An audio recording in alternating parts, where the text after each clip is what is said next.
Hello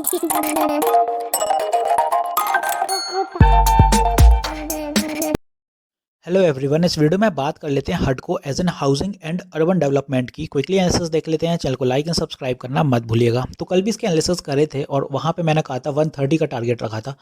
130 का target भी आज हो गया और उससे भी ऊपर गया। स्टॉक ने आज जो हाई बनाया 136.80 का, ऑलमोस्ट 20% का अपर सर्किट ही गल गया। थोड़ा बहुत ही रह गया होगा, वरना सही चला है स्टॉक।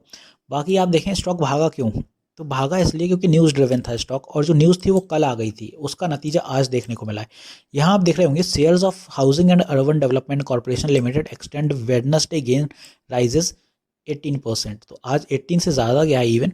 यहाँ पे देखेंगे कंपनी हिट रिकॉर्ड है 135.65 रुपीज़, इसके ऊपर ही है। दूसरा आप देखें, ये है न्यूज़।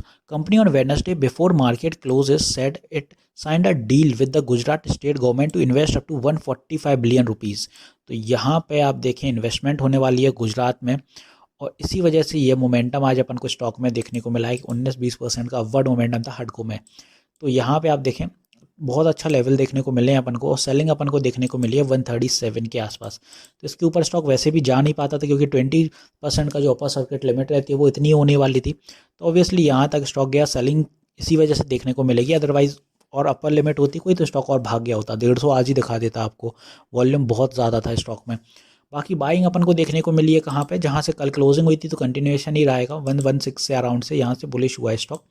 सही चला, थोड़ा सा गैप अप हुआ था। अब आपको कुछ चीज़ें समझनी होगी स्टॉक में कि स्टॉक ने रिटर्न्स कितनी तेज़ी से निकाले। यहाँ पे अगर आप इसको 21 दिसंबर से आंक रहे हैं तो स्टॉक ने अभी तक 40% के रिटर्न्स निकाल दिए। वहीं अगर आप इसको थोड़े और पहले से आंकें, यहाँ से अक्टूबर से अगर ले रहे हैं, तो स्टॉक ने 92% के रिटर्न्स निकाल दिए। तो आप देखें ऑलमोस्ट 100% के करीब ही है। वो भी हो जाएगा, कोई बड़ी बात नहीं है। दूसरा तो आपको थोड़ी समझदारी दिखानी होगी हडको में। नो डाउट हडको भाग रहा है, और हमेशा लोग फंसते कहाँ हैं, जब स्टॉक भाग रहा होता है, भागते भागते उन्हें लगता है और ऊपर जाएगा, मैं ले लेता हूँ, मेरा भले ही 2 पॉइंट बढ़े, मेरा कुछ पैसा बन जाएगा। उनको ये दिमाग में ये रहता है, जो छोटे ट्रेडर्स होते हैं।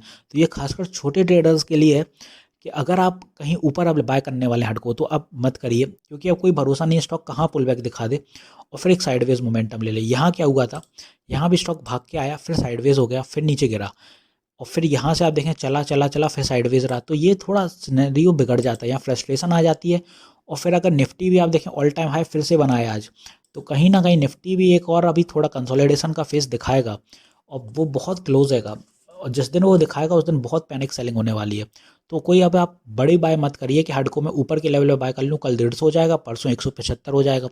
इतनी तेज़ी से भागेगा ना, तो एक दिन बड़ा फॉल भी आएगा और फिर साइडवेज हो जाएगा महीनों के लिए हडको। हडको अगर आप बस सोच रहे हैं कि भाग रहा है ऐसे ही जाएगा, ऐसे नहीं जाते हैं स्टॉक। अगर वो भागते हैं तो साइडवेज का मोमेंटम भी होता है कहीं ना कहीं। हर एक स्टॉक का थोड़ा एक मोमेंटम बिगड़ेगा कहीं ना कहीं। अब बाय टुमारो अगर फिर भी रहता है, अगर एक बुलिश मोमेंटम फिर से हडको दिखाता है, तो अपना जो पहला टारगेट रहेगा स्टॉक में 136 का ही रहेगा। 136 क्यों रहेगा, क्योंकि आज वो हाई था। 136 सस्टेन करने के बाद जो नेक्स्ट टारगेट अब ऊपर की दिशा में रहेगा 150 है, बड़ा टारगेट। तो 150 एक बड़ा साइकोलॉजिकल लेवल है, तो ये बड़ी हर्डल भी रहेगी। और इसके पहले आपको यहाँ पे 144 पे भी एक हर्डल देखने को मिलेगा। 150 सस्टेन कर लेता है तो 160 तक के टारगेट देखने को मिलेंगे। ये मिलेंगे, ऐसी बात नहीं है, बट मैं ये जस्ट बोल रहा हूँ कि सतर्कता बरतिएगा, क्योंकि साइडवेज अगर होता है स्टॉक या पुल बैक आता है तो फिर ज़्यादा दिक्कत आ जाती है। तो अभी बुलिश है, no doubt, daily weekly monthly bullish चल रहा है, बट सतर्कता ज़्यादा ज़रूरी है। इसके बाद अगर एनी मीन्स यहाँ पे अगर कोई फॉल दिखाता है, साइडवेज होता है, तो पहला सपोर्ट है 125 पे साइकोलॉजिकल लेवल। दूसरा सपोर्ट इसी दिशा में पड़ेगा आपका 119 पे। तीसरा जहाँ से आज बुलिश हुआ है 114 पे। तो ये अपने 3 सपोर्ट हो गए नीचे के लेवल, ये सारे सपोर्ट हैं, ऊपर अपने ये सारे टारगेट्स हैं। तो अब आपको क्लियर हो गया होगा कि स्टॉक का मोमेंटम ऊपर की दिशा में कहाँ है और नीचे की दिशा में कहाँ है। तो होपफुली यह सारी चीज़ें मैंने क्लियर कर दी हडको में कैसा चल रहा है, आने वाले दिनों में क्या मोमेंटम रहेगा। वीडियो यहीं तक रखते हैं, मिलते हैं नेक्स्ट वीडियो में। This is me Shubham Yadav signing off.